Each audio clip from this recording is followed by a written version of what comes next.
Hey, I'm here with Gracie. We're going to continue on with our Escaping the Back series. So the first one we covered was an early escape when they do not have, they're not up controlling my upper body in any way with their arms. Okay. Now we're going to go into kind of a midway escape.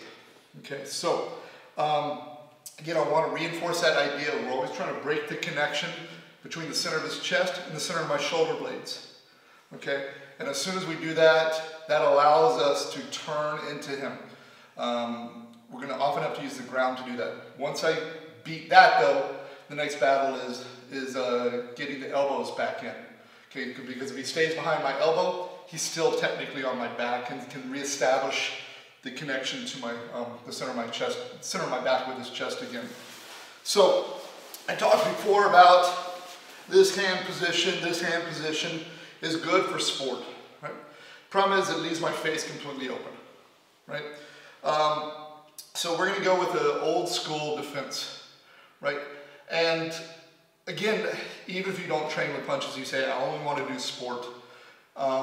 Understand that one punch will change that reality, will change the whole fight. So you want to practice in ways that take into account punches. And if you train that way, it works for sport just as easily. Okay, so I use this all the time, even in sport. So what I'm going to do is, can I get you here, please?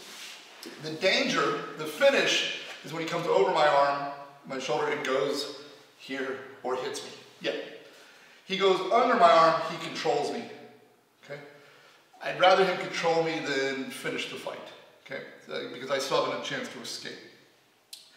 So I'm going to bait him to go under. Now, just because he goes under my arms is not a big control until he locks his hands. Okay? So what we're going to do is I'm going to take one arm, I'm going to come over my head. I like the back of my hand. I'm not going super high. Back of my hand, my ear. My other hand, elbow is going to be close to my hand. My other hand is going to be my armpit here. Okay? I'm making just a small window. I'm not making it a big window. I'm not doing this where he can hit me on this side of my face. Okay? I'm covering both sides of my face. Here, okay? Again, not big, but not small. I need to kind of give myself the smallest range here. Okay? This hand is ready if this arm comes in to catch. And this hand, if it comes through, I'm going to close. Okay? So I'm actually baiting him to go under the arm. Why am I doing that? Well, traditionally, let me get you, please. The way I was taught which way to escape, there's weak side, strong side. Now people are saying the weak side is the strong side. All of that's wrong, right? There's always just pros and cons to everything. But I was taught in the beginning that choking hand points the way I want to go. My problem with that is it's very good, it's correct. It was always this, go ahead. By the time I realized which way to go, I'm already in the choke. Right? So I'm like, oh, I gotta go this way, and I'm already fighting off the choke. So I personally look at it as, the arm I'm over is my way out. Because the other one has to be the choke, but by the time he's reaching, so I'm already away from it. So I'm baiting him to go under one of the arms. Okay, so from here I'm baiting. So when the arm comes, I catch. Here, yep. He's trying to hit me, I catch, catch. So for now, let's do this side. I'm here, I catch. Now I'm going to control and lock. Now, one thing I want to cover this really quickly right now. I talked about, again, my goal is to disconnect the center of my back to his chest. I rarely do this. I'll do it sometimes, but you see this a lot. People will go like this and bridge into the guy like this. The problem is, for me, I never like that, is I'm actually doing his work for him. I'm forcing this connection tighter. So for me to go here, and then to try to work off to the side, resist, it can be really hard because I'm making that connection tighter. Okay, that was never the goal. So for me to glue my back to his chest and then somehow try to then scrape him off is much harder than if I already create space between those two and scrape him off. Okay? So from here, again, good posture with my legs. Don't lean back. I see people do this. I can't move right now. I'm off balance. I have no pressure on my feet. I'm connecting tighter here. Okay, so I want to keep my position here. I'm here protecting, he comes in, I catch, now look, I go forward. You see how I'm disconnecting, stay tight to my back? See how much space there is? Okay, so I don't do this and fall to the side or drive back to the side. I'm here, I catch, I go forward. I'm live on my feet. Now, why is the strong side the weak side? People talk about this all the time. They say, you know, now, what do I mean by this, okay? If this arm is here, this was considered the strong side for a long time. He falls this way, he can set up the choke here. Now people are saying, this is the strong side. They call it the weak side, they mean the strong side. Because he has armbar options, he has gi choke options. I disagree. Again, both have their pros and cons. The reason that that's the side for me to escape on is you see how knock your hands here? See how the back of my shoulder is free? Well, if I can put the back of my shoulder on the ground, I can start to get the rest of me on the ground. If he's over the shoulder, that shoulder is locked. I can't put that shoulder on the ground, so it's much harder for me to turn in. And of course, if he has the gi, he's going to choke me. But that's, mechanically, it's much harder for me to start to get my back on the ground if I go to the choke side. Okay? Now, if he's here and he falls this way, I'm gone.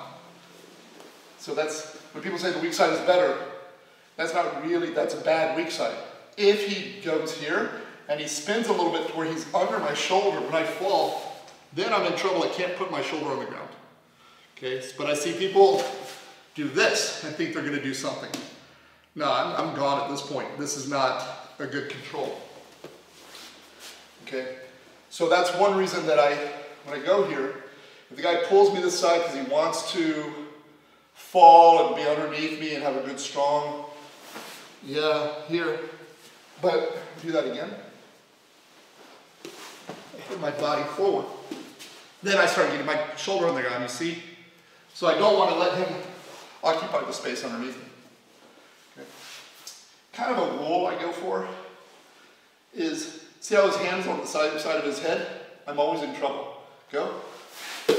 If I put my head between his hand and his head, sorry, stay here. I'm not in danger. But if he kept his head on the same side of his hand, then I'm in danger. So I'm trying to split that middle. Okay, so we're here, I catch, trying not to let him lock his hands. Even if he comes for the collar now, it doesn't really matter. Also, very far away. I fall forward, and as I fall, I turn, and I'm trying to put my shoulder blade, I should say, on the ground. Okay, now, keep your feet tight. See how his legs, it's pretty hard for me to break this hold. It's getting easier, but with my legs this way, also, come here, lock your hands, pull me back on top. Yeah, he can maybe start to work me.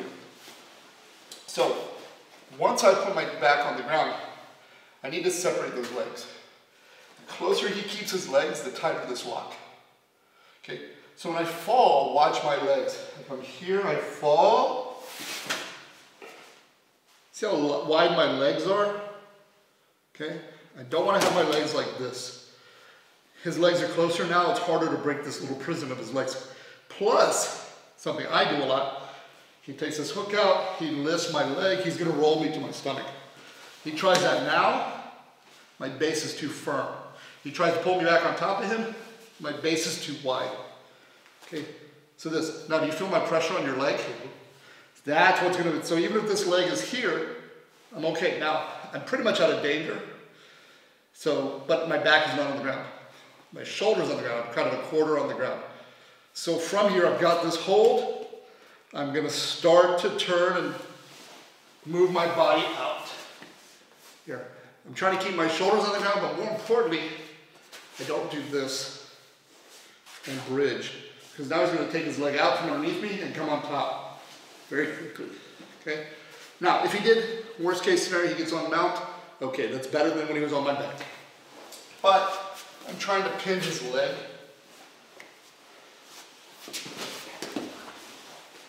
Here. So even if he wants to come on top now,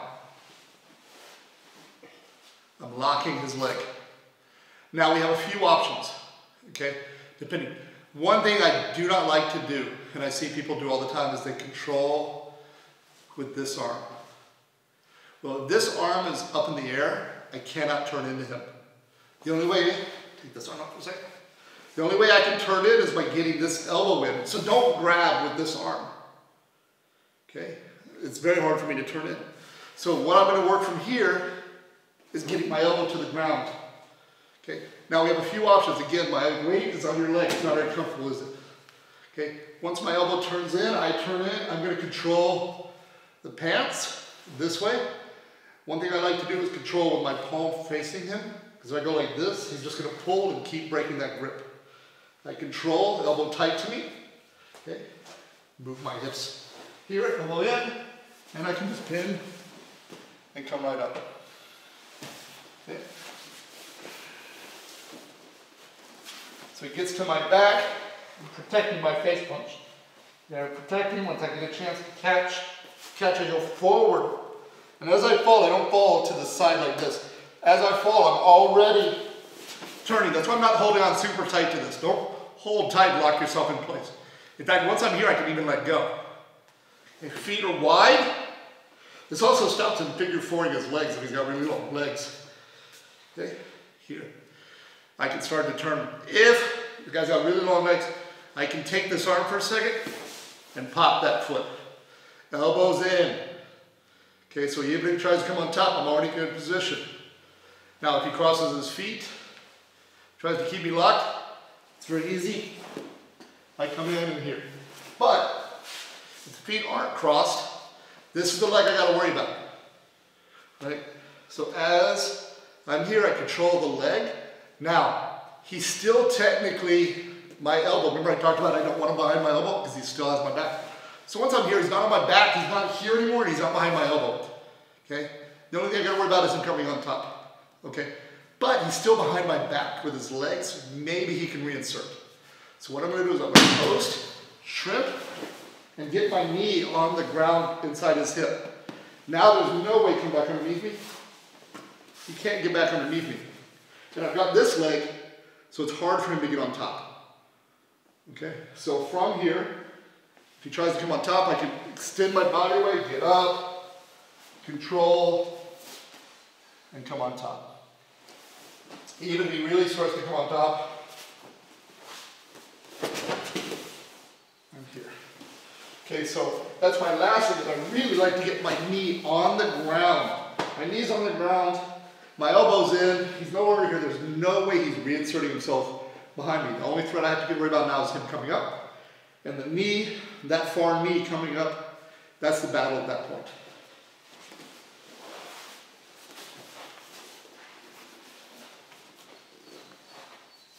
Remember, spin.